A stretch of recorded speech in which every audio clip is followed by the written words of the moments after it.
ये बात है 70 के दशक की, जब दुनिया भर की बड़ी बड़ी हस्तियां ज्योतिषों और भविष्य बताने वाले ज्ञानियों के हिसाब से अपने फैसले लिया करती थीं। और कहा जाता है इनमें भारत की पूर्व प्रधानमंत्री इंदिरा गांधी भी थीं।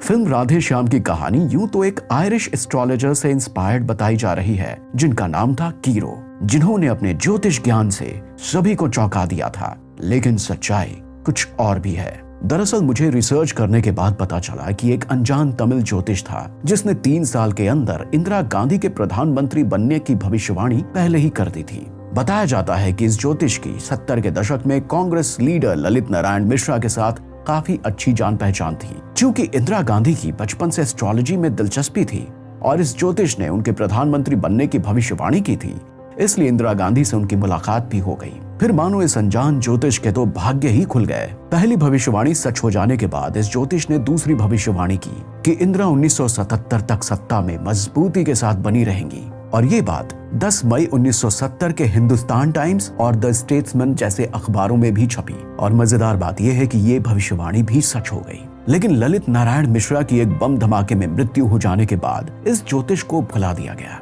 ये बातें कितनी सच हैं या झूठ मैं नहीं जानता, लेकिन डॉक्टर वी के महेश्वरी ने एक आर्टिकल में इन बातों का जिक्र किया है। अगर आपको पूरा आर्टिकल पढ़ना है तो लिंक नीचे दिया गया है। तो मेरे हिसाब से राधे श्याम की कहानी कीरो की कम और इस अनजान एस्ट्रोलॉजर पामिस्ट की ज्यादा लगती है। क्योंकि फिल्म की शूटिंग यूरोप में हुई है और कीरो वहाँ बहुत पॉपुलर थे, तो प्रभास के किरदार विक्रमादित्य को आप कीरो और इस अनजान एस्ट्रोलॉजर इन दोनों का मिला जुला रूप मान सकते हैं। वैसे फिल्म में विक्रमादित्य के गुरु संत परमहंस का किरदार भी एक बहुत ही फेमस भविष्यवक्ता के इर्द गिर्द बुना गया है और उनका नाम है बाबा वेंगा। बाबा वेंगा देख नहीं सकती थी, ठीक उसी तरह फिल्म में संत परमहंस भी नहीं देख सकते हैं। कहा जाता है कि बाबा वेंगा ने 9/11, ब्रेग्जिट, इंदिरा गांधी की हत्या जैसी भविष्यवाणियां की थी। कहा तो यहाँ तक जाता है कि बाबा वेंगा नास्ट्रेडमस से कम नहीं थी और उनकी कई बड़ी बड़ी भविष्यवाणियां सच साबित हुई। खैर इतिहास की बात तो हो गई, लेकिन फिलहाल कश्मीर फाइल्स के बवंडर में सबसे पहले राधे श्याम की ही कश्ती डूबी।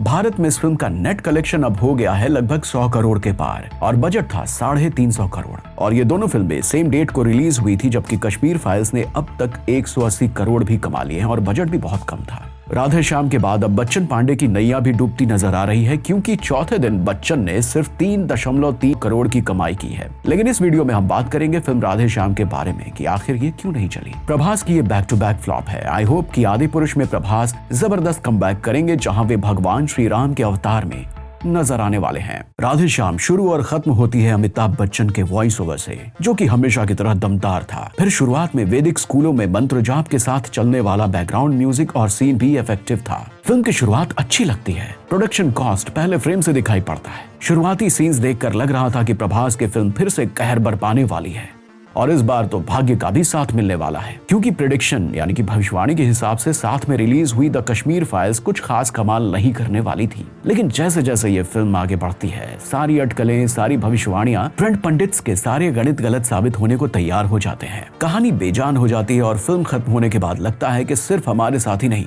प्रभास के साथ भी चीटिंग हुई है। कहां फिल्म की शुरुआत साइंस और एस्ट्रोलॉजी से हुई थी, लेकिन आखिर में आते आते एक औसत लव स्टोरी पर सिमट जाती है। इसमें कोई दो राय नहीं है कि फिल्म के सीन्स देखने में बहुत खूबसूरत हैं, लोकेशंस बहुत खूबसूरत हैं, गजब का वीएफएक्स है, लेकिन अगर कहानी नहीं है तो फिल्म फेल है भाई। मजेदार बात यह है कि राधे श्याम की कहानी पर पिछले 18 सालों से काम चल रहा था, क्योंकि कहानी का कंक्लूजन नहीं मिल पा रहा था। फिर फिल्म के डायरेक्टर राधा कृष्ण कुमार ने फिल्म की कहानी के राइट्स खरीदे और कहानी का कंक्लूजन निकाल लिया। यार 18 सालों में ये कंक्लूजन निकाला आपने, सीरियसली? और शायद प्रभास की भी मती मारी गई थी, जो इस स्क्रिप्ट को पढ़कर उन्होंने हाँ कर दी। खैर अब गलती हो गई तो हो गई। Pooja Hegde in the film is looking beautiful and full of life, लेकिन कहानी के लॉजिक के हिसाब से तो उनका किरदार मुरझाया हुआ सा दिखना चाहिए था, राइट? ये स्टोरी लाइन देखकर मुझे थोड़ी देर के लिए हॉलीवुड की अ वॉक टू रिमेंबर की याद आ ही रही थी कि स्टोरी लाइन में ट्विस्ट आ जाता है। जैसा कि पिछले 18 सालों से कहानी पर काम चल रहा था, तो ये ट्विस्ट तो आना ही था। फॉरेन लोकेशन, वैदिक school, Indira Gandhi, train chasing scene और लास्ट में शिप सिंकिंग सीन सब बहुत बढ़िया लगता है। लेकिन सच कहूं तो शिप सिंकिंग सीन देखकर मुझे एक और फिल्म की याद आ जाती है,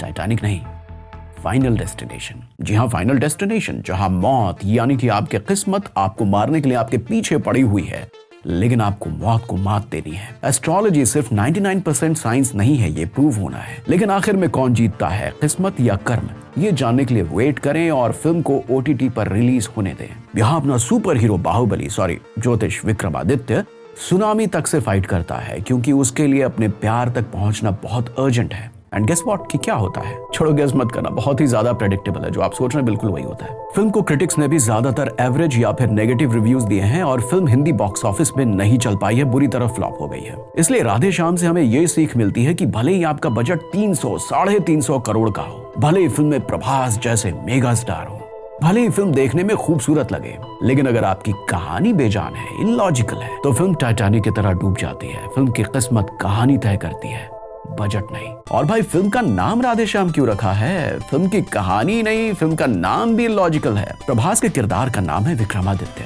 और पूजा हेगड़े के किरदार का नाम है प्रेरणा। यहाँ राधा और कृष्ण वाली तो कोई बात ही नहीं है। ओह अच्छा, डायरेक्टर का नाम है राधा कृष्ण कुमार। तो भाई साहब ने अपने ही नाम पर एक फिल्म बना दी है। आउटस्टैंडिंग। आखिर में बस इतना ही कहना है कि फीलिंग सॉरी फॉर प्रभास। तो राधे श्याम को मिलते हैं 5 में से 2 स्टार्स। इसी बात पर सब्सक्रिप्शन बटन दबा दो मेरे यार। आपका क्या कहना है इस फिल्म के बारे में हमें जरूर बताएं। हमें DM करने के लिए इंस्टा पर भी फॉलो करें। कमेंट सेक्शन खुला है, लोकतंत्र है, अभिव्यक्त करें। अपना ख्याल रखें, खुश रहें। और बगल में कश्मीर फाइल्स का रिव्यू दिया गया है, इसे भी देख लें। और ऊपर दिया गया है प्लेलिस्ट, इस पर क्लिक करें और बैक टू बैक सारे वीडियोस देखें। हमें ग्रो करने में मदद करें। Thank you.